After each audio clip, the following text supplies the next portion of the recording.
5 years ago, it would have been a foreign concept to do your work from a beach while sipping a pina colada, but today, it seems digital nomads have taken over. And because of this, many countries have created all new working visas to accommodate the masses. The digital nomad visa. So let's take a look at 7 things you'll need to know to work and travel on the digital nomad visa. Number 7. What is the digital nomad visa? It's no longer a rare opportunity for people to be able to work from anywhere in the world. Nowadays, it's rare not to see someone typing away at their computer in a cafe. And if you're drawn to working and exploring different countries, you need to be aware of each country's visa requirements. That way, you can work comfortably, knowing you won't run into any legal issues. And that's where this comes in. The digital nomad visa, also known as the remote work permit. A visa that was literally created to meet the demand of professional freelancers who want to be able to work from anywhere in the world. When all you need is your digital devices and a good internet connection, you have to ask yourself, why not? And before the digital nomad visa was brought about, most freelancers would resort to doing visa runs in order to renew their tourist or similar visas. But this wasn't preferable or even legal to the immigration offices in some countries. The country's solution was to provide a visa that suits the likes of people who want to stay in the country for longer periods while bringing in foreign income to the country and helping boost tourism. Number 6. How to get a digital nomad visa. The digital nomad visa application process is similar to other types of visa processes, and that process will change according to where you are in the world. Some countries will require you to go for an in-person interview where they will ask you a bunch of different questions about your job, your duration of stay, etc. The application process is pretty straightforward, and this is what you need to do. First, grab an application form and fill it out correctly. Once you're done with that, search Google for the embassy's local number and set up an appointment. Make an appointment with an embassy or a consulate. Prepare your documents, your application form and passport, and be prepared to translate some of these. Submit your application to the correct office and wait for your visa interview, which is a requirement for most, but not all countries. Once you get through the interview successfully, then you can pay the visa fee. Some countries will make you pay the visa fee beforehand. Once all that is set up, you need to make sure that you'll qualify for the digital nomad visa.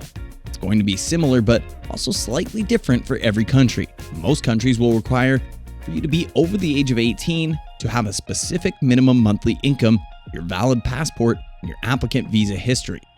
During the assessment of your application, the country will consider whether you are a threat to the security or health of the country. Honestly, don't work yourself up about this. Chances of rejection are pretty much zero. And that being said, there are some things that could cause a problem with your application. Incorrect details on the application, any record of criminal offenses, an expired passport, or if you have overstayed on a previous visa. Qualifying for the visa isn't too difficult, but depending on which country you're applying to, it can sometimes be a lengthy process. So be patient, follow the requirements, and you'll have your visa in no time. Number 5. How long does it take to get your digital nomad visa? For most of you who are thinking that getting the nomadic visa is as simple as showing up and receiving an onshore or a visa on arrival, like most Southeast Asian countries, you'd be surprised to learn that it is not such a walk in the park. It usually takes 1 month to process the visa, but you have to keep in mind that this is going to differ from country to country. When you've come to the end of your stay on the digital nomad visa, there's no need to worry because the process for extending is usually a lot easier than the initial application for the digital nomad visa. Why is this? Because the immigration offices already have your information from the previous application. But be diligent with knowing when your visa expires because you don't want to get hit by huge fines or worse for overstaying. If you'd like us to make more videos giving information on specific requirements for different countries, let us know down in the comments section below. Number 4. Passport requirement.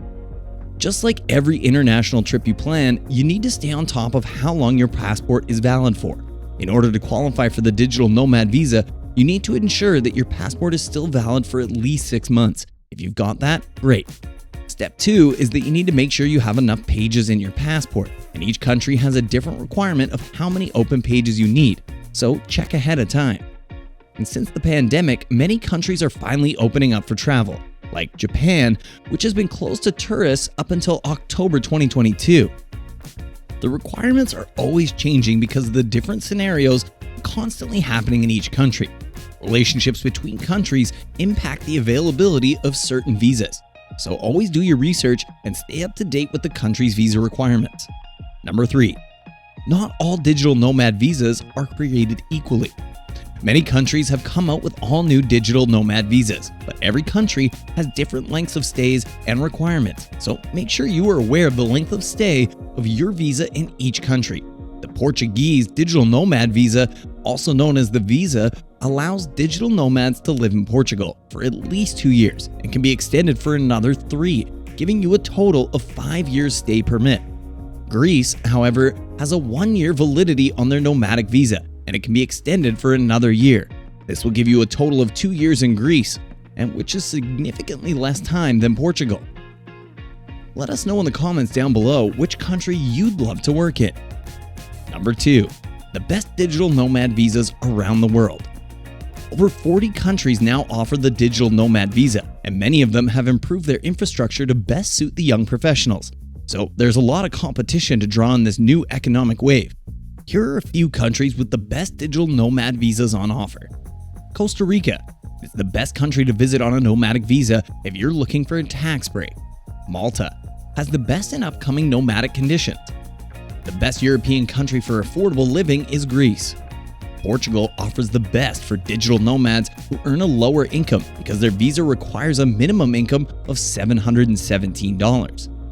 Looking for a European country with breathtaking sights and an easy application for a digital nomad visa? Then Croatia is your best option.